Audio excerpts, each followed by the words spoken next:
Hey, my name is Andrew, this is my YouTube channel, and today I'm going to be showing you how to achieve this effect in under 6 minutes. First, open up Blender and delete the default cube. Then delete everything else. Hit Shift A and select a cube. Hit S5 to scale it up by 5, then scale it down on the Z axis by hitting SZ. We'll use this later for the cloth sim. Next, add another cube. This will be the domain for the fluid sim. Next, add an object that will add fluid into the scene. I chose a sphere, but it can be pretty much any mesh. You're going to want to make the domain as small as possible so that the physics calculations are efficient.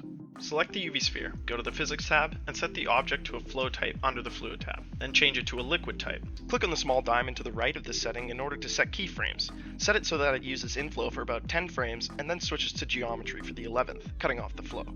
Let's move to the domain. Change the domain type to liquid. For this simulation, we want something with a high viscosity, like a slime or syrup. I found that these settings work best. Once we get everything lined up, we want to bake this at a low resolution, so that our fluid mesh will stay in one piece. You can bake it at a higher resolution, but it does make it a lot harder to apply the cloth physics, so keep this in mind. Now that we've baked both the fluid and the mesh, let's go to a frame that looks good and duplicate the mesh of the last frame with Shift D. Let's rename it cloth. Go to the modifier stack and apply the fluid modifier. Set keyframes on the visibility of both the cloth and fluid meshes. The fluid mesh should disappear on the same frame that the duplicate and soon to be cloth mesh appears. At this point I saved and came back, and my fluid particles had all disappeared. However, all I had to do was delete the bake, rebake the particles in mesh, and the keyframes will stay in place. Once all your keyframes are looking good, you can start on the cloth sim. Select the duplicate and go to the Physics tab. Select Cloth, and it will immediately fall through the floor. Go to the cache and set it so that the simulation starts a few frames after the duplicate becomes visible. Also, we haven't assigned our little box below it any collision physics. Assign the collision physics to the box. You may also have to adjust the height of your plane so that the cloth sim doesn't visibly fall down upon becoming active. Hitting 1 on the numpad makes this easy. And wow, look at that. We've got a working cloth sim out of our fluid mesh. Right now it looks all droopy and sad, so let's go to the physics properties of this and activate pressure and set it to 1 for now. Let's go into the collisions tab and enable self-collision, and also I'll increase the number of quality steps so that we don't get any clipping later when we kick our cloth sim off the platform.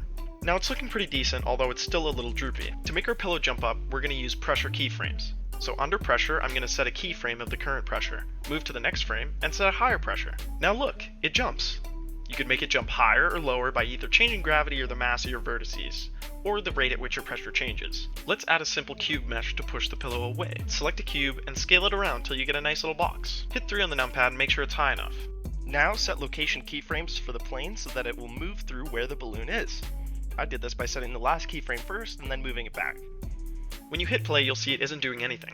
That's because we still need to assign collision physics to the box under the Physics tab. Once you do that, play the animation and you'll see the plane absolutely body that balloon. Make sure that that's not clipping. Once we're satisfied with the push itself, simply copy the first keyframe of that little box and paste it to the last frame of the animation. Now it kind of loops. Once everything is looking good, we can select the cloth object, go into the Cache tab, and select Bake to calculate the simulation physics so we don't have to do it every time we press play. Let's also disable the visibility of the mesh that emits fluid, in this case our sphere. You can see in the top right I've selected Material Preview mode, which uses a built-in HDRI to render our scene. When we switch to rendered mode, all we have is this boring gray background. So we're going to open up the World Properties tab on the right, and under Surface, I'm going to click the little circle to the right of color and select Environment Texture. Once we've done that, use Blender's File Navigator to select an HDRI you downloaded from the internet. Open the image, and there you go. You've got lighting and a background. Right-click and shade smooth. Now let's create a material for the fluid and balloon. For this, I'm going to open up a shader editor and use a mix shader to mix 2 glossy shaders together. I'll use a noise texture as the factor for that mix for a basic glittery look.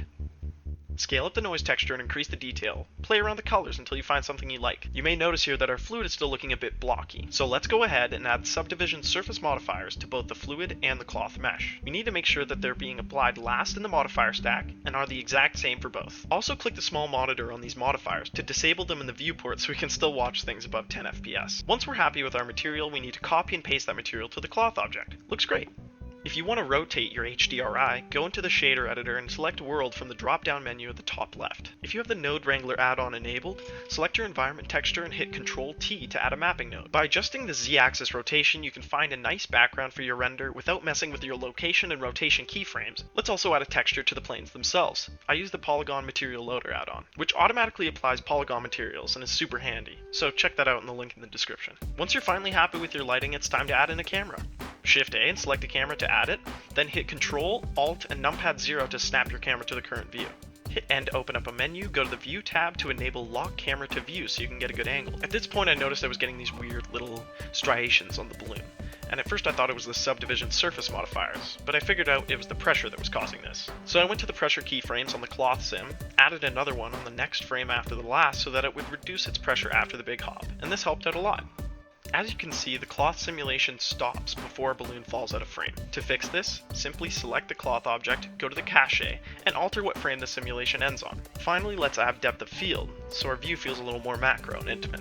We can do that by selecting our camera, going to the camera tab, and enabling depth of field. Now, select the plane as the object to focus on, and adjust the f-stops until the blur fall off is reasonable. And there you go, that's the end of this tutorial. So thanks so much for watching. If you made it this far, if you enjoyed it, please drop a like and subscribe for more content like this. And if you have any questions, please feel free to reach out in the comments. I'll be around.